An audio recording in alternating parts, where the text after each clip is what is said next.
Nagpakita si Jesus nga siya Ginoo. Kinsa maning Ginoo, mao'y nagbuot sa tanan. Kita dili gid ta Ginoo, ngano man di man kitay nagbuot sa tanan. Nya ang pinakalisod gyud nga atong kontrolon kini gyung gitawag nato kinaiyahan. Kung ang kinaiyahan na gani mao'y mo desisyon, murag hands up na gid ta. Di ba? Mao na nga pagbagyong Odette, porting daghan ng balay, nga guba, mga tanom, nga bali, daghan kayo. Wa gid tay reklamo. Pero ang atong silingan mo guba sa atong balay, bisag gamay ra kaing gubon, bisag kandado ray gubon, suko na kay ta.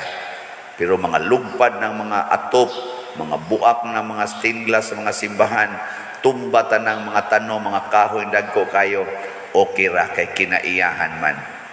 Di ba? Lupig gidas kinaiyahan. Mo na siya. Pero si Kristo, ang kinaiyahan, musunod niya. Mga tinun-anay, porting kuyawa kay ang kinaiyahan, mura naman sila ilunod sa taliwa sa dagat. Perti namang kusugas bawod, kusog kaing hangin. Pero tanawas Kristo, nga naay kontrol sa kinaiyahan. Ginoo siya. Natog. Wa siya maratol sa kinaiyahan. Nga natog ra. Kamo og maglinog, makatog pa mo. Muna nga kita gitagaan sa Ginoo og bag-ong dignidad, bag-ong kinabuhi. Pagbunyag nato kanang baptism. Unsa may nahitabo nato pagbunyag, nahimo natang anak sa Dios. Ang tao gihimong Dios. Pero kana sa bunyag na sakramento, pero gisugdan gid ni pagpakatao sa Dios. Ang Dios nahimong tao. Nya pagkahimo niyang tao, ang tao nahimo ng Dios. Nag-uba na ba? Mo na ingos Kristo, kuyog man ta. Nganong nahadlok man mo? Hay naman dang inyong pagtuo. Ni amang kukuyog man ko ninyo. Usahay ra ba ingon anak ta? No. Karon, kuyog ninyong Ginoo dili. Kinsay mo ingon kuyog na kong Ginoo, taas ang kamot. Kag di ka mo pataas sa imong kamot, imong kuyog yawa. Bitaw mo. Maingon man ang yawa nga ay pataas. Kay kitay kuyog. Nabantay mo diha, mo pataas. Unya kay kuyog man imong Ginoo, mahadlok kag wa kay bugas. Hadlok ka dili. Ay kahadlok. Mahadlok ka nga masakit og COVID. Ay kahadlok. Mahadlok ka nga budhian sa imong bana. Mahadlok kang budhian sa imong asawa. Tubag. Nganong mahadlok man kang imong asawa mo kuyog naglaing laki, total ang imong kuyog Ginoo man? Hay man day labaw, asawa o Ginoo? Ha? O ako pilion ako asawa, Ginoo. Unya ang pare kun way kolekta mahadlok day. Dili kay ang kuyog nako Ginoo man. Pero balaka ko gamay ra taghalin gahapon sa salat. Itiwan ray atong halin. Pero pakpak yapon. So kaning itiwan kaslats gipalit ni pipila ka tawo pasabot ang kuyog nila Ginoo.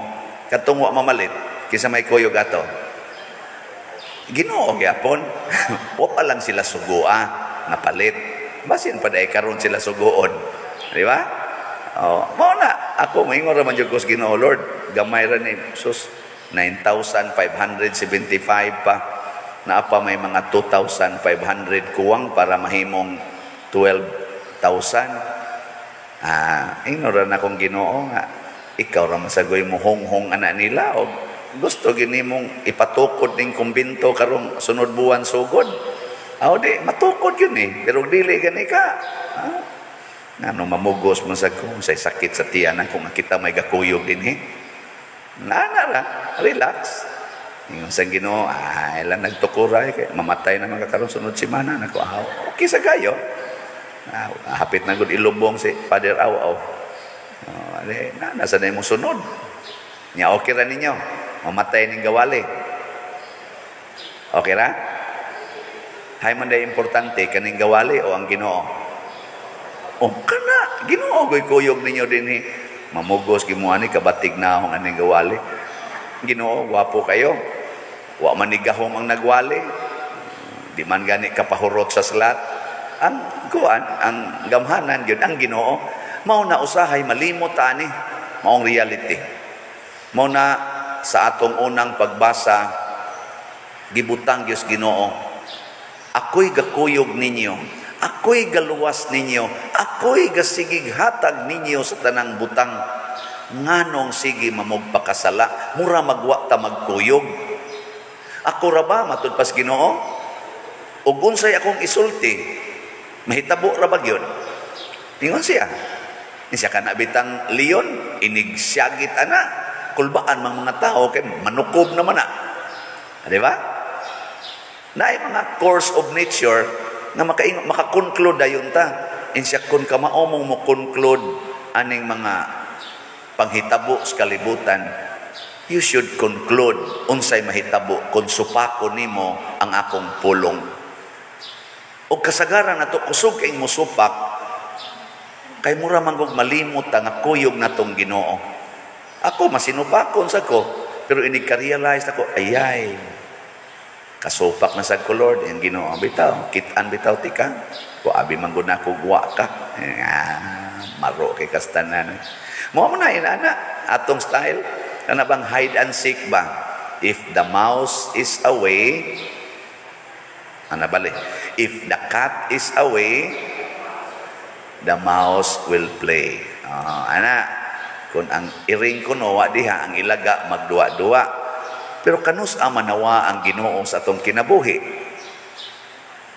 wa gyud mo na ay kabalaka mawad-an kag balay ayaw kabalaka mamatay ka ayaw kabalaka mo na ang mga martyrs sama aning Pedro Calungsod San Lorenzo Ruiz sama aning San Ireneo wa mahadlok nga mamatay nga naman buhi kun patay matud pang San Pablo iya kita sa Dios dili mahitabo nga biyaan tas Ginoo bisan pa ditos labing mangitngit nga lubnganan tuad ditoy Ginoo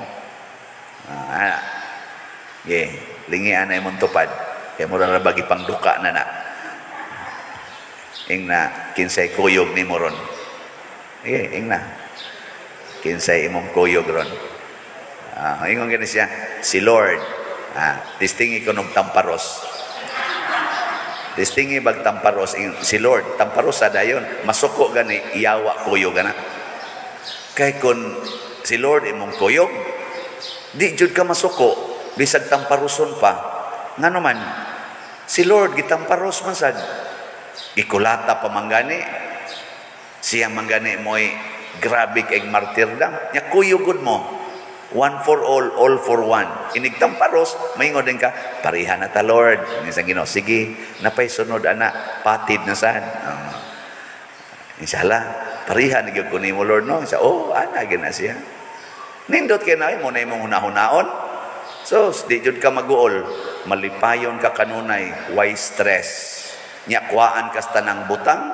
ingon dayon ka ala Lord gikawat man akong butang ang Ginoo ako gani hasta akong sinina gilangkat pa man o di ko ala tinuod Lord no pariha gid eta sa dili pa napamangkay sinina arang-arang pa kanakog jutay di makaingon dayon ka praise the Lord di ba oy dali kay maratol na si Putin ay og si Zelensky kadaghan pa nilag mga nindot din his kalibutan na nagpabati-bati lang yun. Wa na may Ginoo ang ilang gitanaw ang ilang ramang kaugalingon ana sige gubat sige yung gubat wa na sila kahibaw nga ang kalibutan ay nindot kaayo dili angay gubon ang kalibutan pinaagi ang mga bomba kanang mga missile dili angay patyon ang tao tungod las mga prinsipyo nga nagkabangi nga ang mga tao nga mga himsog kay glawas, mga bata, mga tiguang, mga matay lang tungod anang prinsipyo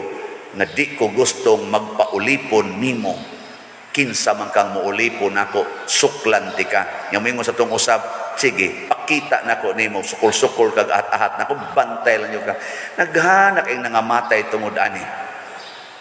Kanabang atong ipakita yung kunuhay ang atong kaugalingon, oy, kausara ka anaon sa nature, kanang Russia, kanang Ukraine, gasigin arog gubat, kay kunuhay ilang teritoryo, tagaan lang na sila linog sa Ginoo nga intensity 9, balig 1 minute.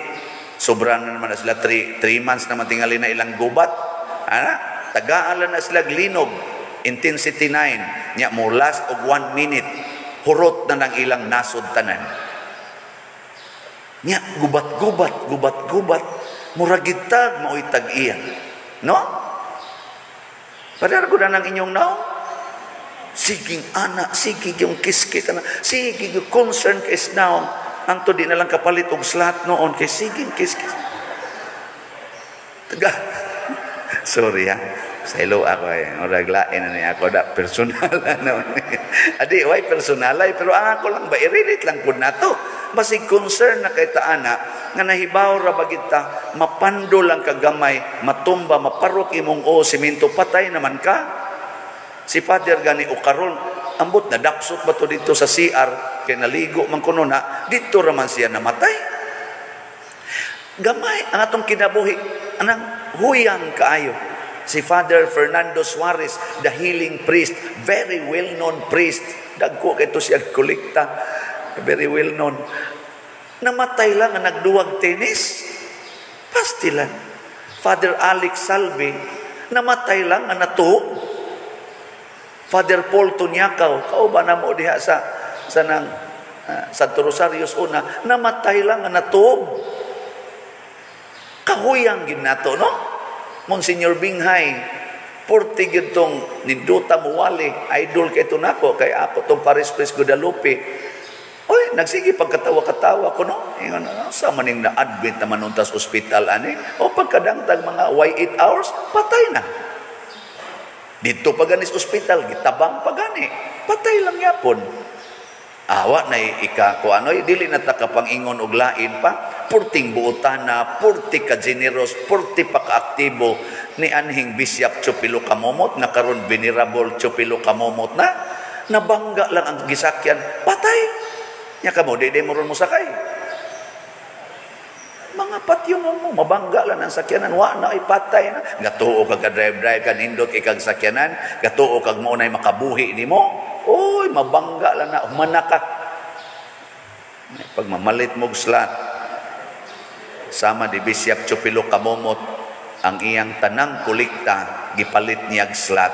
Unsa man nga slat, kada kabus nga muduol niya iyang tabangan. Moto'y slots of salvation. Gagmay ang hatag, hangtod gani kuno ang iyang karsunis.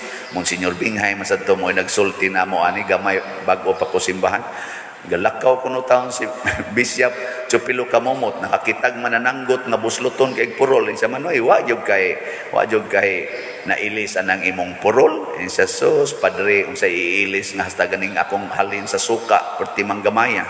Insa pastang paitak hikap si Padre Kamomot tuman sa to, hikap siyang bulsa, wa na maginahibiling kwarta, kay iya namang nahatag-hatag na tos mga kabos, katapusang slat nga iyang mapalit, ang iyang karsunis, iyang gihubo, niya gihatag niya sa manananggot. Kung kuana lang na, no, puparihar man sa tag-size, aron di na taon kaya na mubati imong purol.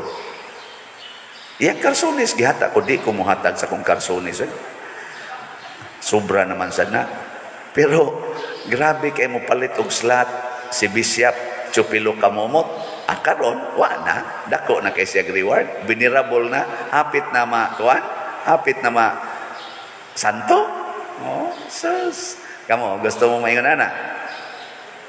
Ege, palit yun. Dahil rabag doko-doko yun, palit yun. Sige, pamugos anang iyang slat. Wala mo diha. Sige na, manindog na ta.